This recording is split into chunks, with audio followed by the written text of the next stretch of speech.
کا پردہ ہوتا ہے جی ایسے ہی، بس مولوی تو سختی بہت زیادہ کرتے ہیں کہ وہ ٹوپی برقع پہن لیا جائے جس میں نظر بھی کچھ نہیں آتا اور چہرے کو بھی ڈھک لیا جائے، تو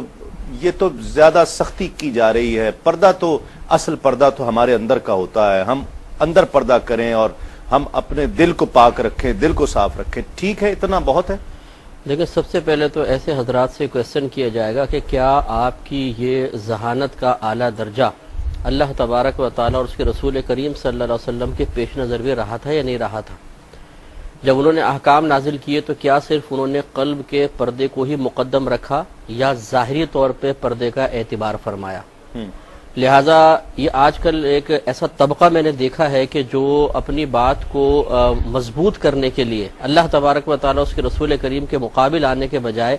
14ویں صدی کے جو مفتیان کرام علماء ان کو بنیاد بنا کر ان کی طرف منسوب کر دیتا ہے۔ یہ مولویوں نے سختی کی ہے، حالانکہ وہ حکم اللہ تبارک و تعالیٰ اس کے رسول کا ہے،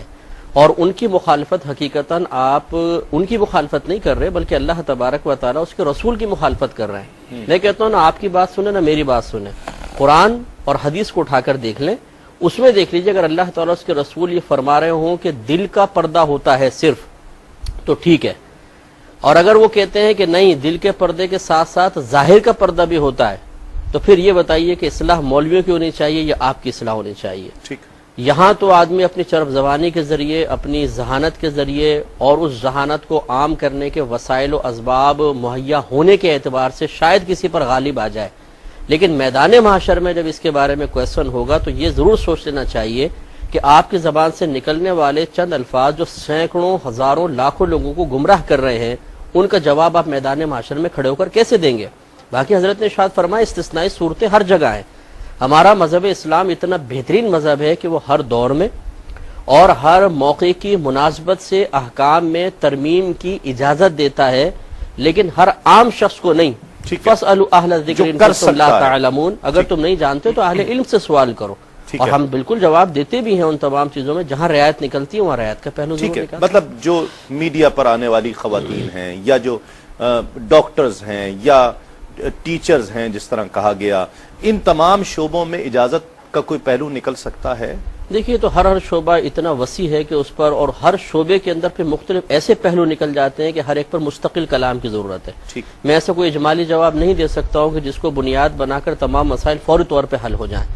سب سے پہلے مثال کے طور پر ٹیچنگ کا شعبہ لے لیں، حضرت صاحب نے بالکل صحیح بیان فرمایا کہ جو بنیادی پردے کے احکام ہیں ان کو ملحوظ رکھتے ہوئے کیا حصول تعلیم ممکن ہے یا نہیں ہے۔ ٹھیک، پہلی بات یہ، اور ممکن ہے۔ بہت سی بچیاں آج بھی ایسی یونیورسٹیز میں برقعے کے ساتھ جاتی ہیں، نقاب کے ساتھ جاتی ہیں۔ ہم اپنے ادھر کی بات کر رہے ہیں، یورپ کنٹریز کو ابھی فی الحال چھوڑ دیتے ہیں۔ یورپ میں بھی ہے؟ جی ہاں، یورپ میں بھی ہے، جی ہاں ایسا ہے، لیکن بہرحال وہاں پہ اب جو بعض حالات ایسے معاملات ہو جاتے ہیں نیوز وغیرہ کی وجہ سے کہ ایسی بچیوں کے لیے ذرا معاملات سخت ہو جاتے ہیں تو وہ تھوڑا سا اجتناب کرتی ہے۔ وہ اگر اس طرح کر لیتی ہے، سکارف کر لیتی ہے اور حجاب چہرے پر نہیں کرتی تو ٹھیک ہے، اس کی گنجائش نکل سکتی ہے، بالکل وہاں کے اعتبار سے بالکل نکل سکتی ہے۔ لیکن یہاں کے معاملے کے اعتبار سے جب ہر چیز ہمارے سامنے کچھ لوگ پریکٹیکلی طور پر وہ عمل کر رہے ہیں تو ہمارے لیے مشکل کیسے ہوگا؟ ہم اصل میں ہمارا احساس ہر چیز کو مشکل یا آسان بنا دیتا ہے۔ ایک شخص ہے جس کا بعض اوقات ہم نے ایسا بھی دیکھا ہے بچیوں کا گھرانہ کوئی مذہبی نہیں، اور یہ ایسا نہیں ہے کہ صرف غریب طبقے میں ہے، پوش علاقے میں اچھی بالکل بہت بچیاں پابند ہوتی ہیں پردے کی اور وہ اپنی عزت اور عفت کی حفاظت کرتی ہیں اس طریقے سے۔ اور یہ بھی بہت اچھا ہو گیا شاہ صاحب کہ